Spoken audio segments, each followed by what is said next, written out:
How much of this do you expect now might be imported from the U.S.? We have no way of knowing. We assume that about half that will be wheat and perhaps half will be feed grains. We have met and we reported the results of our meeting with the leaders of the Soviet Union here some 3 weeks ago, in which we gave them clearance to purchase up to 15 million tons without any further consultation.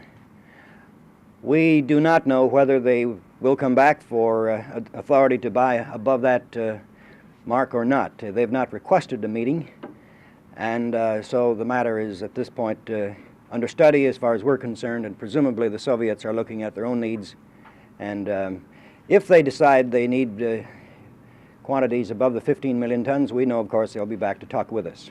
What about the prices? Do you feel then that they will buy though the 15? Is this a pretty good indication? Well, it would seem so, particularly now with the added shortfall.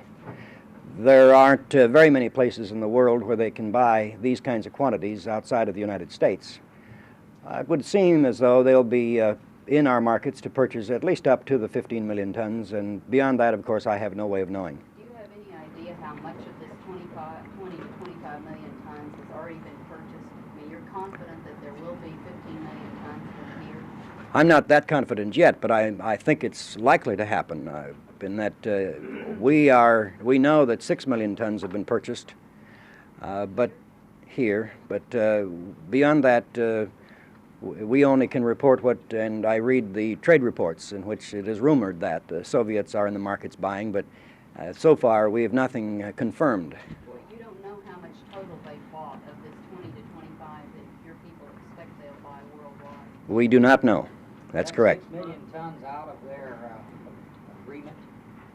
That 6 million tons is the agreement we had with them from before. That's out of the 15. That's out of the 15. What, of the 15, what's the breakdown between wheat and feed grain? There is no explicit agreement in that regard. Our estimates suggest that it may be about evenly divided between wheat and the so-called coarse grains. But that's not understood to be an explicit arrangement.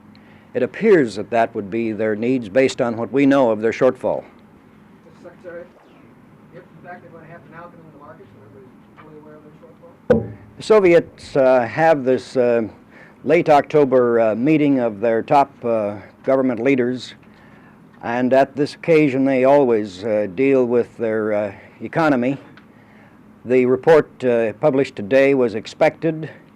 The results, of course, were very carefully protected by the Soviet leaders until announced. The announcement came at a routine meeting. It is, I think, an annual event. It's regarded as a very credible report, however. The Soviet harvest has been concluded, and they have a rather complicated but a very precise reporting apparatus. And so all persons with whom I've talked today regard this report as being a very, very good, accurate indicator of their inventory. Now, there will be a follow-up report in November, as is customary, and historically the so-called final report published in November is very close to these late October estimates. What's going to mean for the American farmer this Saturday? I can't tell, of course, how much the market may have anticipated this shortfall. We do know that the rumors have been reported from time to time, and that, the rumors concerning the size of the Russian grain crop have been reported from time to time, and undoubtedly the market was anticipating some increased demand on the part of the Soviet Union. We do know that the grain prices have generally been moving up recently. In the case of feed grains, it was in response to the new and higher price support loan levels. At $2 a bushel, the corn market has to go up to that level because corn is simply not going to be sold for less than it's worth. And when corn prices go up, it tends to have a sympathetic price increase in wheat as well. And so the market prices have been moving up by pennies a week over the last 5 or 6 weeks or so. And this announcement probably will have some increase. I checked the markets at 1 o'clock today, and they're up a few pennies today after the Russian announcement. Soybeans are up rather substantially at 1 o'clock. I don't know what they've done in the last 2 hours. Does the American housewife have to work? We have 1.3 billion bushels of wheat on hand, in excess of what we know our own needs will be. Our own feed grain stocks on hand is had about 800 or 900 million bushels of corn as of 1 October, and it's expected that those carryover stocks will increase in the next 12 months.